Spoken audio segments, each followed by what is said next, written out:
Hey, how you guys doing? It's me again, Jimmy at Big Sal's Feeder Farm. I'm going to be working on building another rat rack today, and I wanted to give you guys a little demonstration of how I build them. Now, honestly, when I first started breeding rats, I found my first rat rack on YouTube, and I found a video teaching you how to build one. And although I did it similar, I did not follow the design to a T. But over the last 5+ years, I have personally built, I think, 28 rat racks now. And I've bought probably 8 or 9 rat racks that either came with rats or they were by themselves. Usually I'd buy someone's full breeding setup with the rats and the rack. But most of the racks that I've bought, I ended up burning or disassembling because either their space was too big and the rats can chew out, or there's something that I just didn't like about the rat rack because they have to be secure. You got to make sure they can't get out.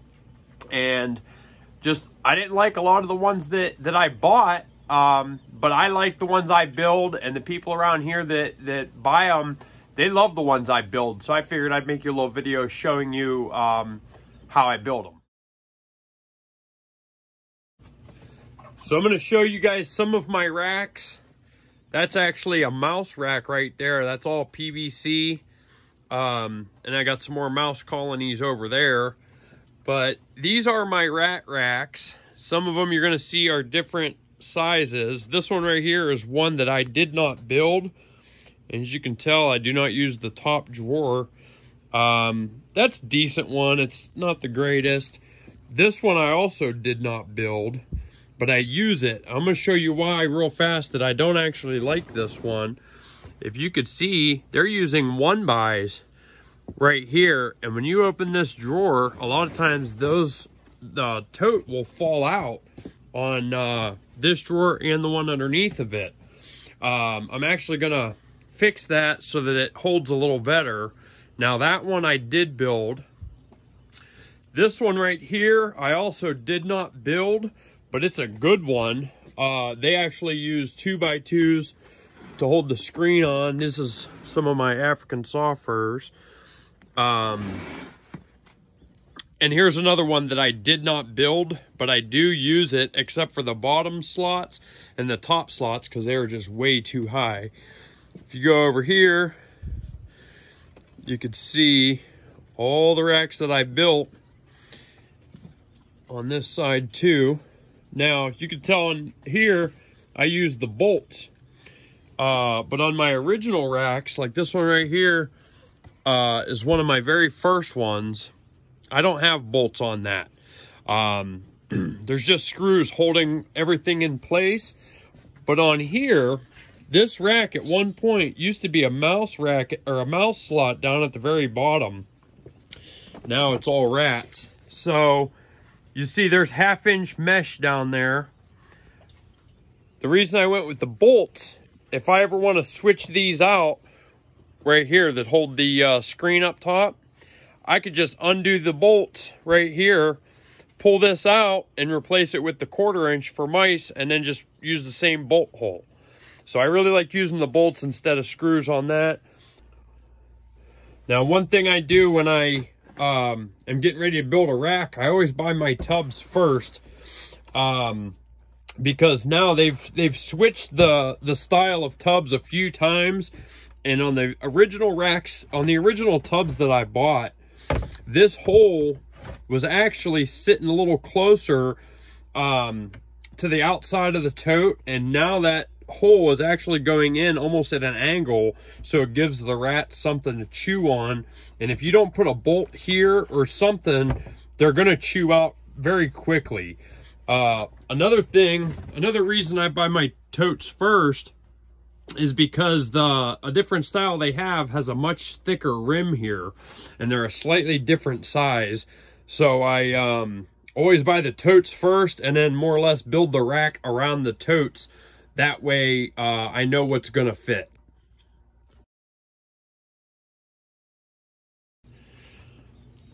So before I start cutting anything, I always measure one of my older racks floor to ceiling to see how high I want it. Now this particular rack has a really tight fit right here. Now if you were going to use water bottles, it would be very difficult for the water bottle to fit there. And then this one, I built it a little too high. There's a little too much of a gap for my liking.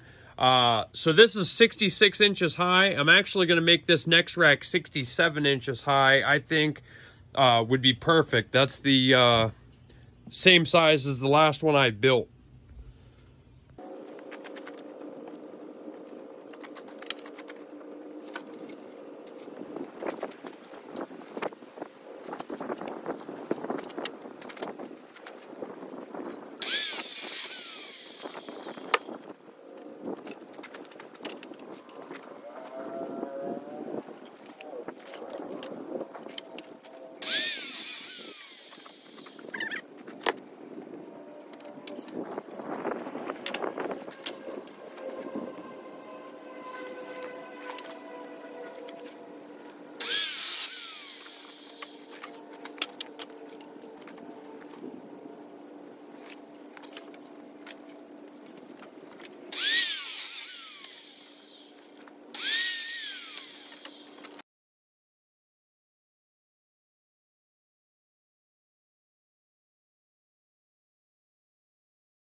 Okay, I got the frame almost complete. These are just balanced right there. I tell you what, when it comes to this wood, the only measurements I know for a fact is those two 2x4s down there are 28 inches long. Those are going to work as the frame, and then I'm going to cut more of them. I think it's 12 more. Those are also going to be the rails that hold the totes in place. So the 2x2s are going to sit right on top of them 2x4s, and then up at the top there's going to be a 2x2 running across the inside corner of that. That way you got a nice boxed in frame. All right, I got the frame all complete. By the way, the reason I'm doing this in my tiny little shed is because it is very cold and very dreary outside today. But anyway, when I put the frame together, the first thing I put together are these two 2x4s. Well, 4 2x4s all the way around. So I'll first put together these up here to create a big U. And then I'll put two 2x4 blocks underneath. And I'll put that bottom one across. See how that one's off the ground? And then once both sides are done, that's when I put them two 2x4s on the bottom and 2 up at the top. Now this should all be flush right here. Right? Now I'm not a carpenter by trade. Excuse me. I'm not a carpenter by trade, but I do enjoy building.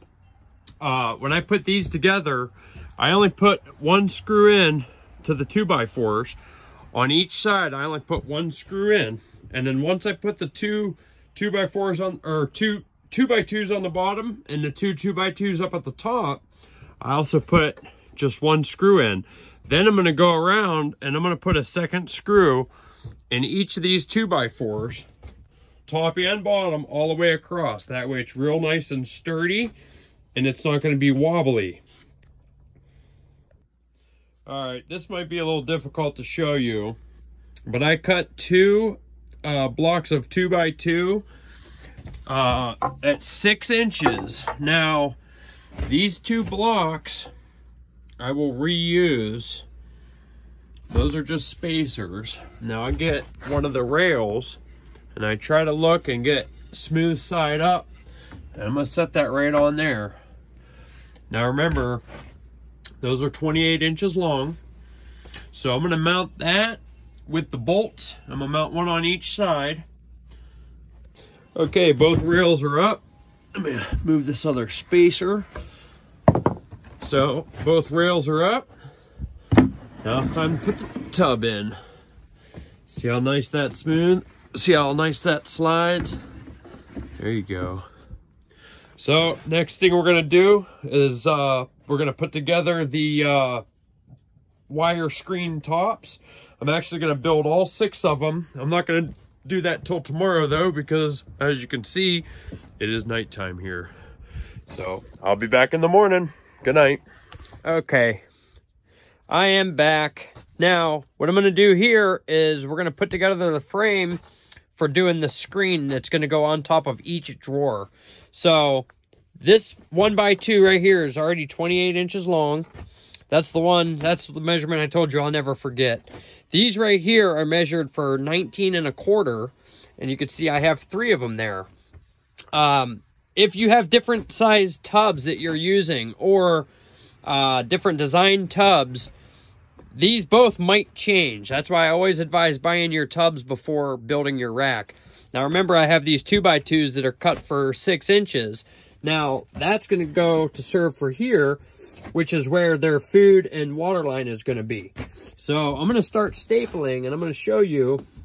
I always get them real nice and square, with the short board being in the inside. I'll go ahead and set my phone down while I do this, and I'm going to start stapling.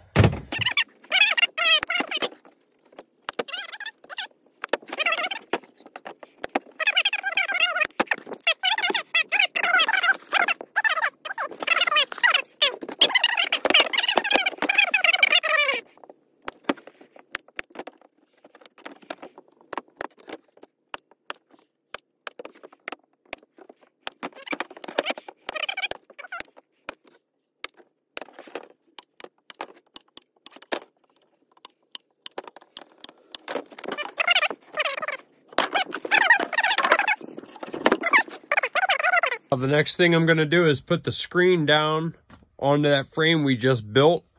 Now, if you're going to have rats, you're going to want to get the 1/2 inch mesh. I always buy the 25-foot rolls. But if you're only going to build one rack, you can always buy the 2-foot by 10-foot roll. Just be careful when you're cutting these. It can be hard to cut.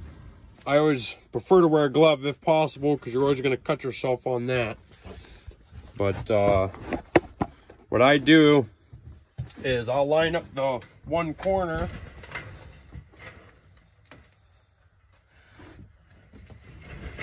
So it's a good evenly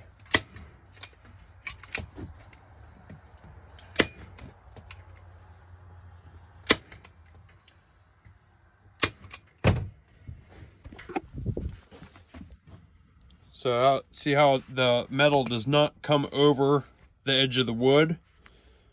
If it goes out too far, you're going to want to hammer that down, because you're going to cut yourself every time you open or shut one of your drawers. And then when I staple this down, I'm only going to staple to about here. And then once this is all the way across, I'll cut that off. I'll show you in 1 second. Let's go ahead and get started on this. All right, now that the wire's all on there, what you're going to want to do is get a hammer or a flat bar. And you want to pound down all those staples. Now, the staples are already in there good from the staple gun, but you're going to have sharp edges from where you cut that metal. So what I like to do is I'll put my hammer sideways on it, and I just press down, and I'll go like that. And you're going to want to do that all the way around. Otherwise, you're going to be poking your fingers when it's time to open and shut the rack and move it. You're going to be bleeding a lot if you don't make sure all those sharp points are knocked down.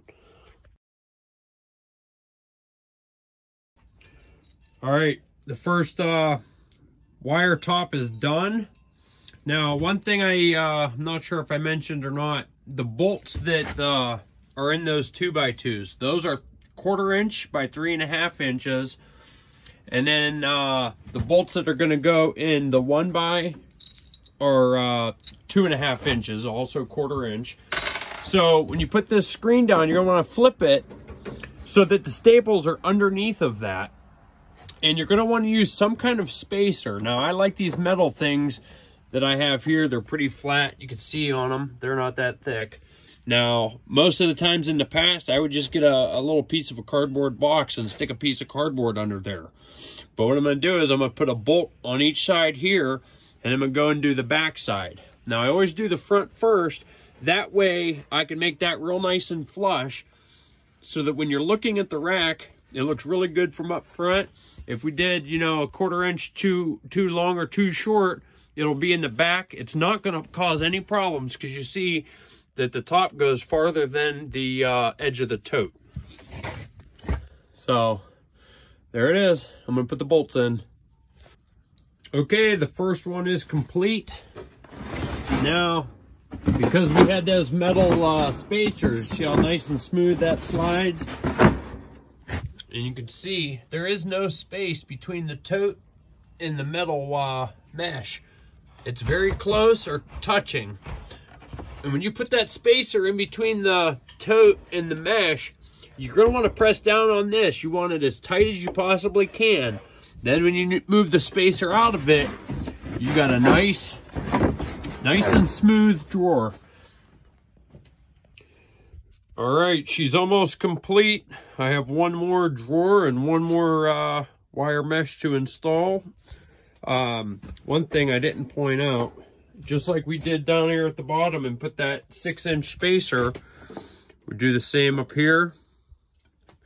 And I'll put one of these on each side. Now, I've already figured it out, but I always look down the 2x4 or the 2x2, and I try to have the smoother side facing up and make sure there isn't any bows in there. And then I'll just put that right there, and I will drill and put a bolt on each side and then do the other side. And there she is. All right, last but not least, you're gonna want to put a backstop on it. I just use a piece of 1x2. That way, when you shut the drawers, they do not push out of the back. Just show you here. Pulls out nice and smooth, and it stops. Nice and smooth. And that's how I build a rat rack. Hope this helps. If you have any questions, feel free to comment. Thank you much. Have a good one.